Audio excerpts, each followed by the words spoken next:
You may write me down in history with your bitter, twisted lies. You may trod me in the very dirt, but still, like dust, I will rise. Lilith is said to have been the first woman in the world and was created by God at the same time as He created Adam.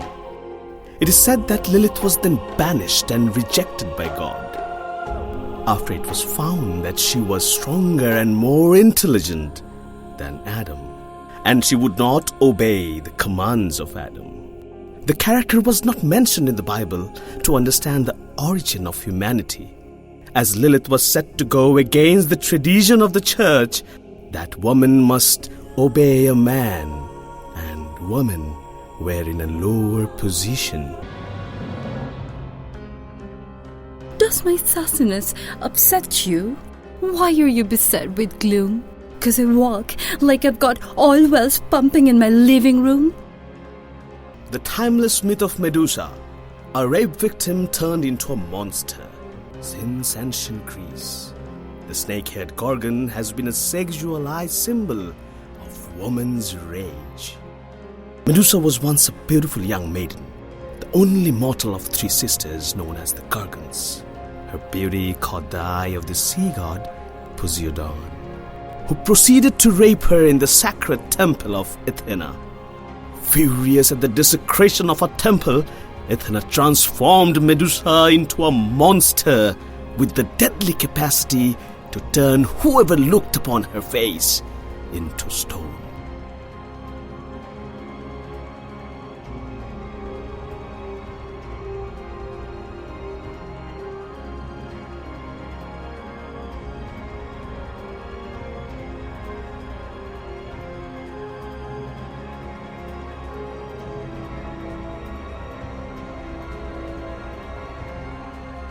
Just like moons and like suns, with the certainty of tides.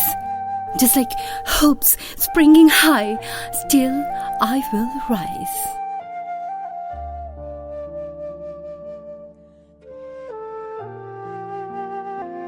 Draupadi is dragged into a royal dicing hall. Her husband, Yudhishthir, the paragon of virtue and honor, has just staked all his positions. His half of the kingdom, his brothers, himself, and then Draupadi.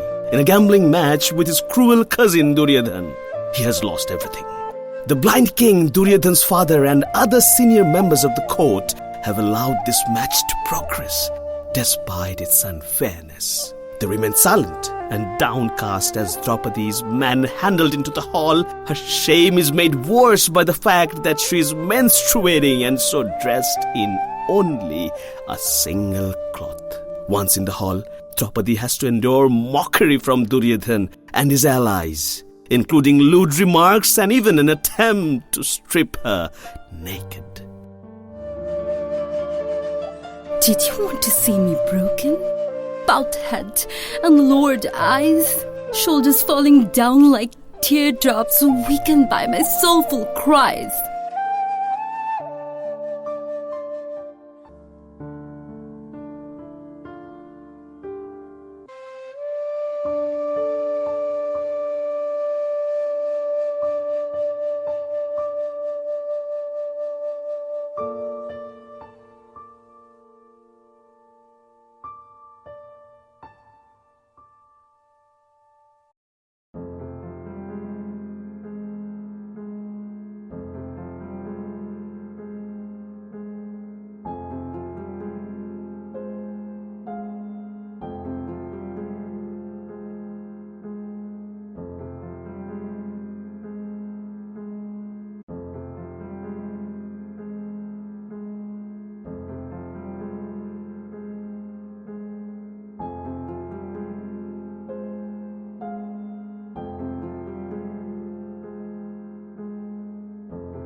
Does my haughtiness offend you? Don't you take it awful hard? 'Cause I laugh like I've got gold mines digging in my own backyard. Lilith had been a woman who had a character that was firm, and she was intelligent and seemed to be superior to Adam. However, Adam was more dominant in character and had a carnal appetite. In intimacy, Lilith demanded that Adam be on her and she could be on him, but Adam refused. This was said to have caused conflict, and so there was a separation of the two. Lilith was banned by God when Adam asked, "Why should I lie beneath you? I was also made with dust, and therefore I am your equal."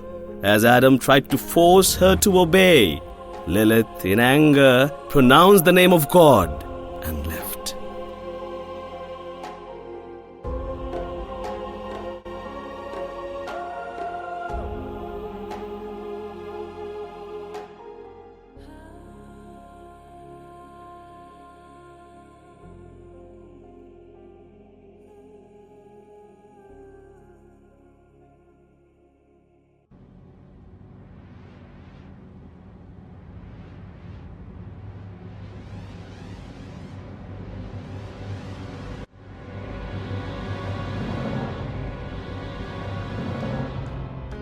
You may shoot me with your words, you may cut me with your eyes, you may kill me with your hatefulness, but still, like air, I will rise.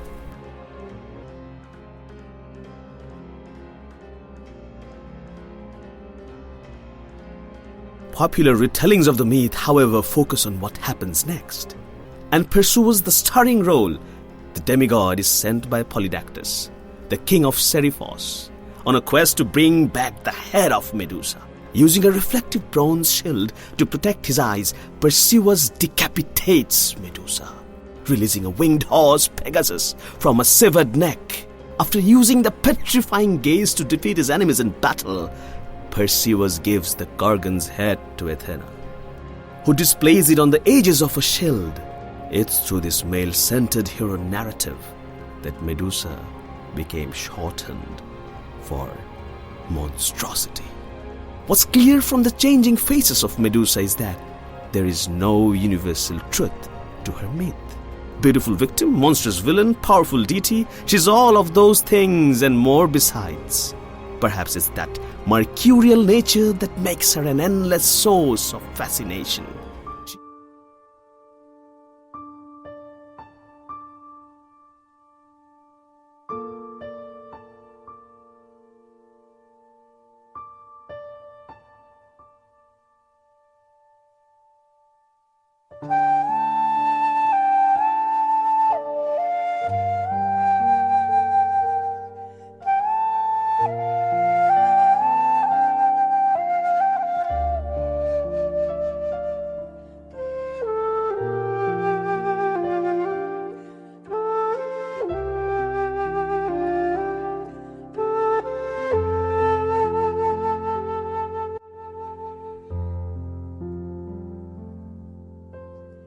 Does my sexiness upset you? Does it come as a surprise that I dance like I've got diamonds at the meeting of my thighs?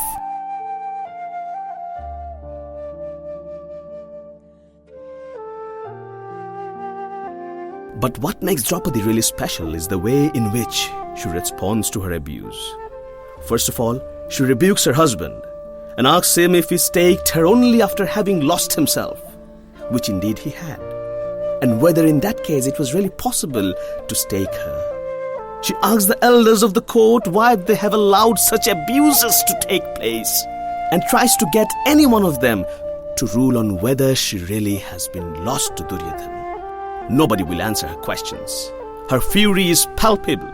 The attempt to strip her naked is prevented when her sari proves never-ending, thanks to her virtue and, in some versions, to the interventions of the god Krishna, to whom she is devoted.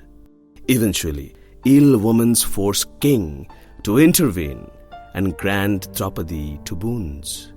Out of the huts of history's shame, I rise. Up from the past that's rooted in pain, I rise. I'm a black ocean, leaping and wide, welling and swelling, I bear in the tide.